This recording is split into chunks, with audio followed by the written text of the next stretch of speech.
What's going on, boys? Today we are talking a bit about psychic attacks. I'm going to have to do another MBTI video here at some point, but interesting stuff has been happening. So I'm realizing I felt the emotional consequences of what went on a bit of a delay. They hit me mostly yesterday evening. I was in the middle of feeling it when I made the video, but then that amplification went higher, and then it felt like something was wrong.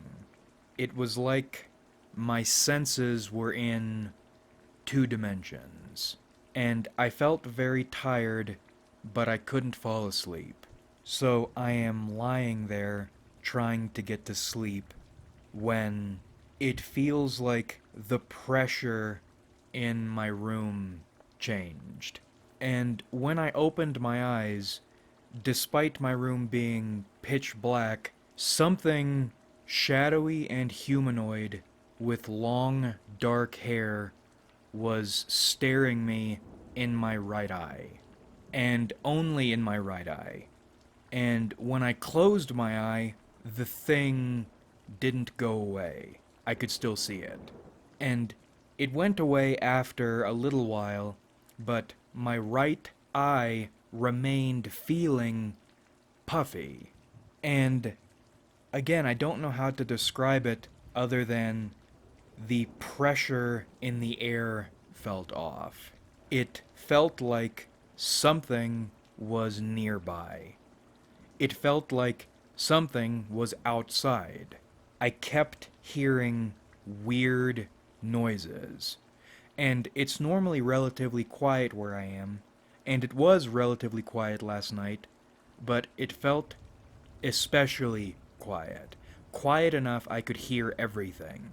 Like that constant mental buzzing had faded away, and all that was left was the sensations around me.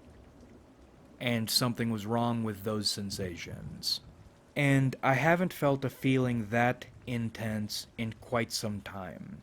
In fact, I think the last time something like this happened, it was over a year ago, and it was what prompted one of my two streams we have available on the channel. That one freaked me out enough I needed to start streaming to try to get my mind off it.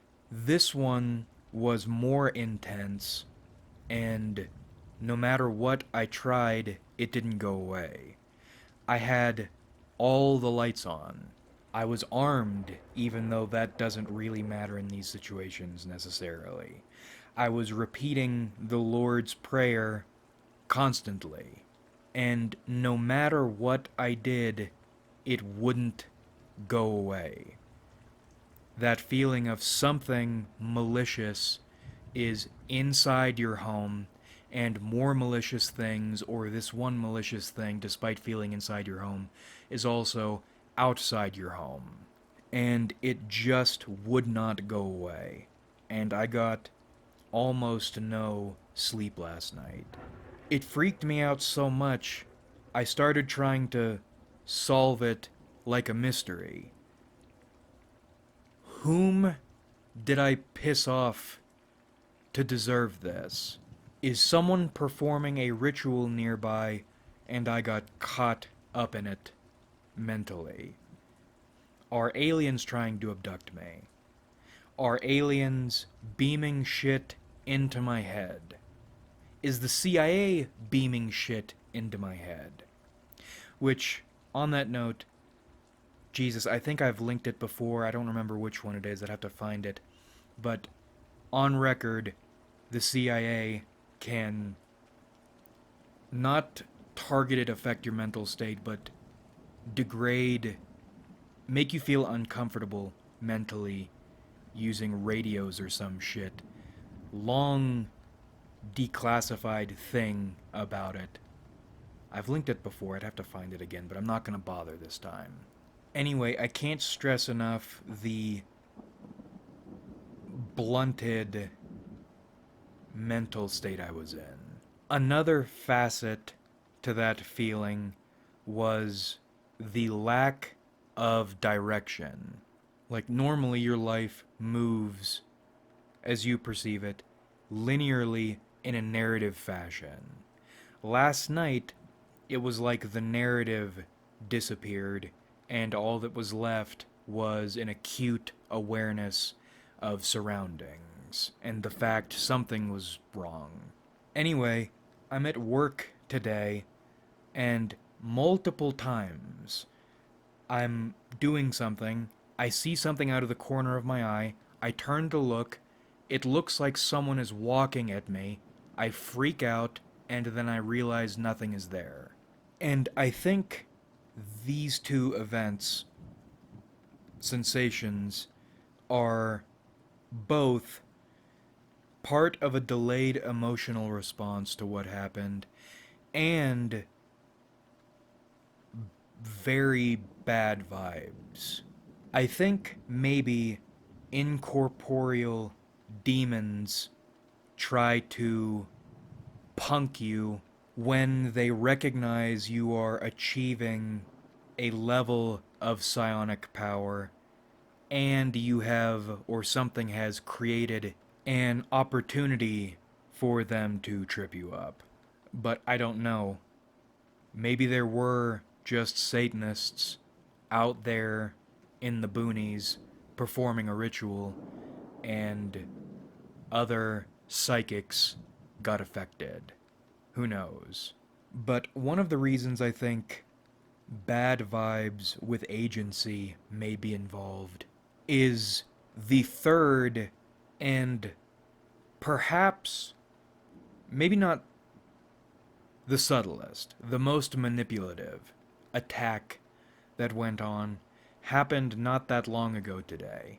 I was struck with myself in the image of a father, which that as an idea has been bugging me for a couple months now, but today I saw it, or I saw what I was afraid of clearly.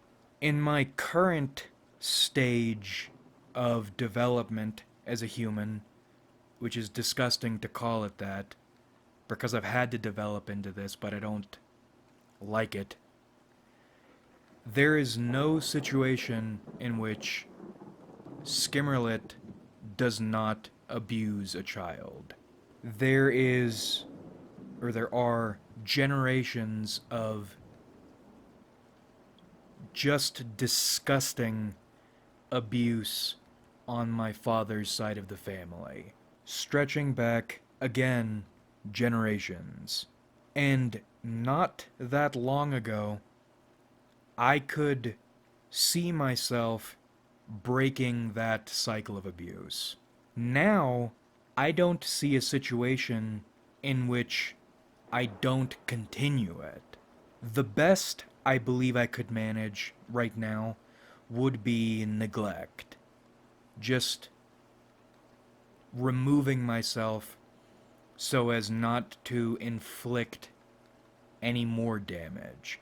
But a lack of presence in and of itself is a damage. And why do I see myself abusing my spawn in the first place? I think part of it is a series of revelations about how awful people are, right? Like, your rights don't exist. Your rights exist only insofar as you can defend them and others can help you defend them. But other people who should be on the same side as you are not going to be on the same side as you. They're going to be trying to take your rights from you. Like, fuck the state. The state isn't protecting your rights, your supposedly God-given rights. They aren't God-given rights. The state is trying to, well, not even trying to take them, because again, they don't exist. The idea of them exists to pacify you. Because if you aren't using them, you don't actually have them. And in the few situations you might try actually to exercise your rights, you will quickly realize you don't have them. And you don't have the individual power to defend them, and nobody else is going to help you. In fact, they are going to gang up on you and ensure your rights are taken away and then some. Did you know I was very serious about free speech on this channel for years? I'm not now. And that's because the people whose rights I was working to defend were trying to get my channel taken down. I'm defending your rights while you are trying to take mine away, which is why a number of videos from my older catalog, including the good stuff, the hidden stuff, is gone now. No more vulnerabilities, but also no more kindness. No more taking care of people who have zero interest in taking care of me. Because that's the other thing I realized, is not everyone deserves rights. Not everyone should have the right to free speech. Not everyone should have the right to vote. And that's assuming representative government is the way to go, and frankly, I'm beginning to think it isn't. Representative government is useful only when you have no other means of exercising power. The moment you can throw your weight around on a higher level, or at a higher level, representation stops mattering. Because your voice is the one that matters. Fuck everybody else. Nobody else cares what you think, unless you support what they think. Or in other words, unless you are willing to, in your laziness, give them power. If you have power, representative government is the worst thing. And it is actually the worst thing, I think. Because people are so thoroughly rotten. We aren't going to have a better world. It's never going to happen. And I think that's because the people who take power, once they have power, they realize the purpose of power is brutalizing the nasty animals who would do the same, if not worse, if they had power. But they don't because they're stupid, useless, whatever. You're in charge for a reason. You're the warden. You are the torturer in chief. This all to say, I am less and less viewing people as people. Disgusting Hylics. I think part of the reason I'm so horrified by the idea of present me having a child is I don't think I would view my child as my child. I think I would view my child as another person. And I don't like people. Why should I be gentle and caring and understanding to you, rotten little squirt thing, when all you're going to do, if I show you kindness, is take advantage of me like I'm a pushover later? You'll take it for granted that I am shielding you from the world. You'll hate me for protecting you, and you'll hate me for not protecting you. The second alternative, or the first alternative rather, is just downright abuse, perhaps justifying it with, this will make you stronger, and it might, but it will also lead you into a life you probably don't want to exist to lead. And then, as I said, the second alternative is neglect. Shielding you from abuse with absence, which is its own form of abuse.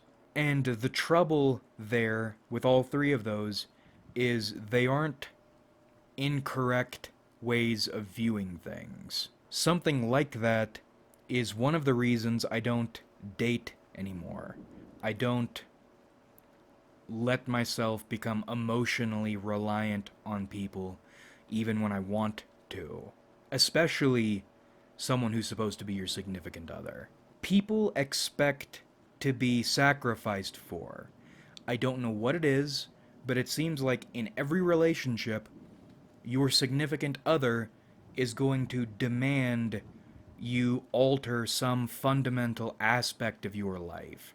Your direction, your arrow flying through the air. They're going to try to make you change it for some reason. You fucking idiot. And if you are stupid enough to change course on anything you take seriously, even if it's minor, right? You should try adjusting your serious course when your significant other demands it of you on something minor. Watch what happens every single time. The moment a human being gets what they want out of you, demonstrates their own ability to control you, they instantly get comfortable abusing you, but then cry when you strike back at all. I don't want a relationship. I don't want a child. I don't want a family. Because it's not going to go the way you would hope it would go. The way it's supposed to go. The way it's supposed to be able to go if you put in the hard work and make the sacrifices. It's bullshit. One of the most important lessons from Venus and Furs that unfortunately seems to hold is in any sort of arrangement. If you want things to work, someone is going to be suffering. And you're not stupid enough to get punked by a cunt and her little fucking squirt of afterbirth, but you also don't want to be the one abusing them, because this is your significant other and your child. If there is no winning, then I am not going to play. But if there isn't family, then what is there? Right? And this whole series of arguments out of nowhere, I guess not completely out of nowhere, but for it to come on this intensely, odd, nothing exactly prompted it, started wrapping around my brain like a boa constrictor. It wound up and whispered in my ear, "You know, you were okay with dying the other day."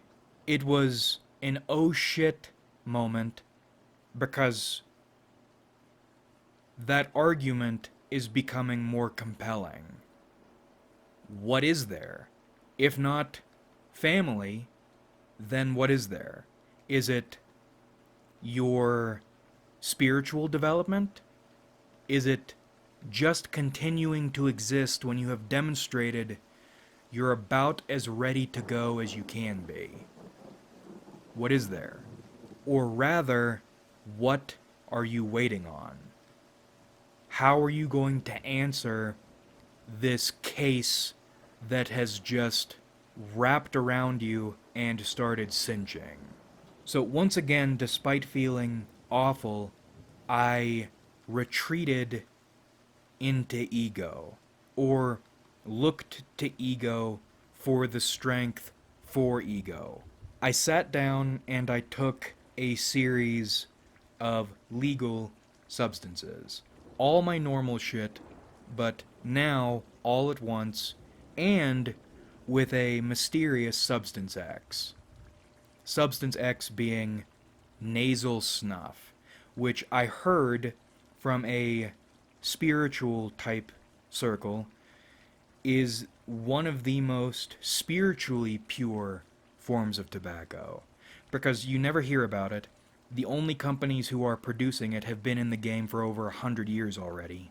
It is totally unlike other forms of tobacco or nicotine carriers, and nasal snuff has shown up in some important literature, and I've been experimenting with it.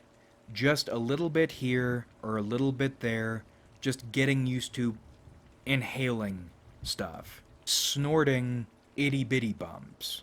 So coffee, steps on the gas, nicotine, put your hands on the wheel. Nootropics tighten, clench up your fists so you don't let go. And kratom whispers sweet nothings into your ear while you're going 300. The difference today being, instead of buffering them, doing them all at once, and when I say nicotine put your hands on the wheel, I mean smoking, in addition to nicotine using nasal snuff. And this time, not little training wheel bits. Full, little still, but full paddles. Shooting bullets up your nose. Coating your sinuses. And I have to say, at a higher dosage, that really is perhaps the purest nicotine delivery system I've experienced. I think vaping comes close.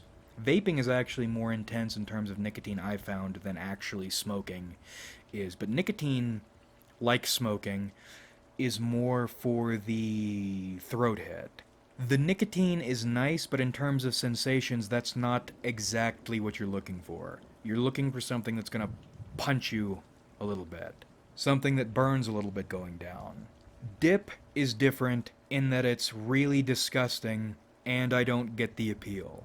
I do keep dip around, because it is nice when you are hiking or doing yard work or something.